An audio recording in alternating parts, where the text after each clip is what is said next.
आप सभी लोगों को मेरा नमस्कार। जय मां चंडी, जय शंकर। मैं आप सभी लोगों को और एक नए वीडियो में स्वागत करता हूं। तो आज का वीडियो हमारे तीसरी महाविद्या माता षोडशी के ऊपर है।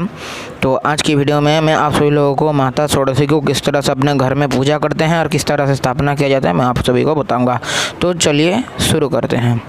तो माता षोडशी को श्री कुल की देवी कहा जाता है, यानी कि माता को श्री विद्या कहा जाता है। श्री तत्व की देवी माता षोडशी हैं और इनकी पूजा श्री तत्व वृद्धि के लिए भी किया जाता है। जिन लोगों का मस्तिष्क का संतुलन ठीक नहीं है, यानी कि मस्तिष्क थोड़े हाफ माइंड जैसे कहा जाता है, पागल होते हैं, उन सब और वो लोग माता को त्रिपुर सुंदरी को पूजा करते हैं या फिर बाला सुंदरी को पूजा करते हैं, तो उससे उनको अपनी जो मस्तिष्क मानसिकता ठीक हो जाती है और वो लोग अपने सब सूझबूझ कर सकते हैं।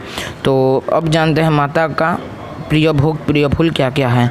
माता का जो प्रिय भोग है वो है छेने का मीठा, यानी कि जो जब दूध फट जाता है उस जो छेना निकलता है उस छेने का मीठा माता को बहुत प्रिय है। माता का जो प्रिय फूल है वो गुड़हल का फूल, कमल का फूल और लाल कनेर का फूल माता को बहुत प्रिय है। अगर आप सभी लोग माता को अपने घर में पूजा करना चाहते हैं तो आप पूर्व दिशा या फिर ईशान कोण या फिर पश्चिम दिशा की ओर माता को पूजा कर सकते हैं। माता का जो मंत्र जाप होता है वो कमल गट्ठे की माला या फिर स्फटिक या फिर रुद्राक्ष की माला से जप किया जाता है। अगर आप कमल गट्ठे की माला से माता के मंत्र का जाप करते हैं तो आपको धन प्राप्ति होती है। स्फटिक की जप करते हैं तो आपको ऐश्वर्य और मानसिक शांति की प्राप्ति होती है। और अगर आप रुद्राक्ष से जप करते हैं तो आपका सर्व कार्य सिद्धि होता है। तो ये है माता को पूजा विधि। तो अब जानते हैं माता की किस तरह से स्थापना किया जाता है। तो माता के स्थापना के लिए कुछ सामग्री का ज़रूरत है, वो सामग्री ला लीजिएगा। तो उसके लिए आपको पंचामृत, गुलाब का जल, कनेर के फूल की माला, कमल फूल यानी कि कमल का पुष्प, लाल चावल, आम की लकड़ी का एक बाजुट, सिंदूर और माता का यंत्र, मूर्ति या फिर फोटो और एक पीला कपड़ा ला लीजिएगा। तो आपको क्या करना होगा कि शुभ दिन को आप पश्चिम, उत्तर या फिर पूर्व या फिर ईशान की ओर आप मुंह करके बैठ जाइए। उस तरह आप आम का लकड़ी का बाजुट स्थापित कीजिए, उसके ऊपर पीला कपड़ा बिछा दीजिए।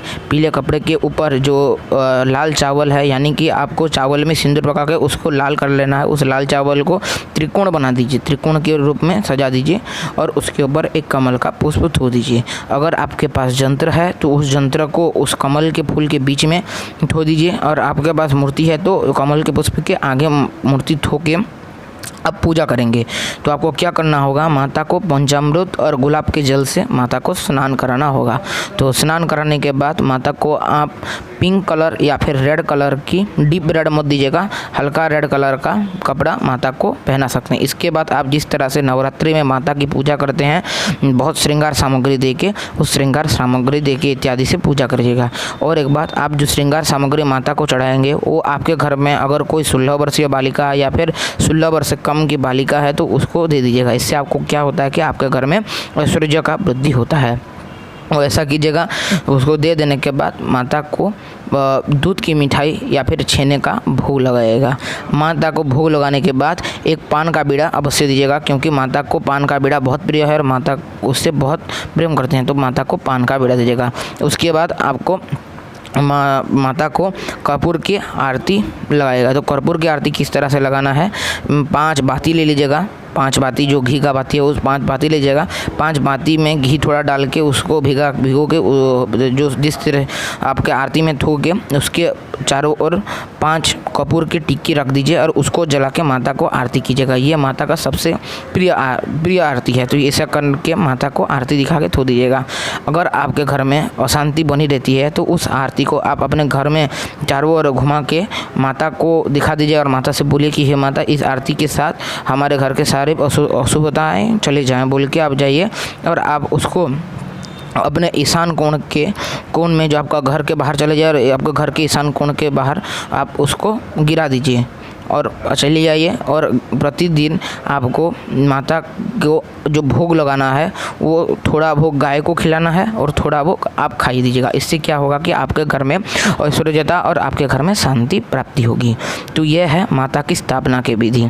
अगर कोई श्री कुल से दीक्षित है, यानी कि माता का षोडशी का मंत्र दीक्षा लिया, यानी कि श्री विद्या दीक्षा लिया है, तो वो अच्छे से उनको बताया जाता है किस तरह से माता का नवावरण पूजा किया जाता है। तो वो उस तरह से जब माता की स्थापना करे तो उनका नवावरण पूजा भी कर सकता है। ये सिर्फ नवावरण पूजा वही कर सकते हैं जो माता के मंत्र से दीक्षित हैं, यानी कि श्री विद्या दीक्षा लिए हैं, और नॉर्मल जनमानस नहीं कर सकते। अगर और भी जन कर सकते हैं जिनके घर की कुल देवी माता हैं, माता षोडशी हैं, तो वो भी नवावरण पूजा कर सकते हैं। तो आज के लिए इतना ही। आप सभी लोगों को वीडियो अच्छा लगा तो लाइक करें, शेयर करें, सब्सक्राइब करें। अगर आप सभी लोगों को कोई क्वेश्चन पूछना हो तो मुझे कमेंट में ज़रूर पूछेगा, मैं उसका ज़रूर ही आंसर दूँगा। जय माँ चंडी, जय शंकर।